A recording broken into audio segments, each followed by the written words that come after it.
Hormone జలసంధిలో మళ్ళీ ఉద్రిక్తతలు అయితే మొదలయ్యాయి. అమెరికా చేపట్టినటువంటి ఆపరేషన్ ప్రాజెక్ట్ ఫ్రీడమ్ ఏదైతే ఉందో, ఈ ఫ్రీడమ్లో భాగంగా ఇరాన్కి చెందినటువంటి నౌకలన్నింటినీ కూడా మేము నిర్బంధించాము.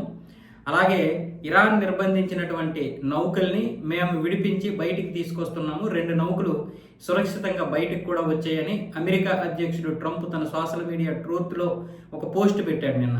దీన్ని ఇరాన్ ఖండించడమే కాకుండా యుఏఈ మీద 4 క్షిపణులతో భారీ దాడి చేసింది. ఫుజైరా ఆయిల్ ఇండస్ట్రీ జోన్ మీద కూడా దాడులు చేసింది. దాంతో అక్కడ భారీగా మంటలు అయితే ఏర్పడ్డాయి. దీనికి యుఏఈ ఖండించింది.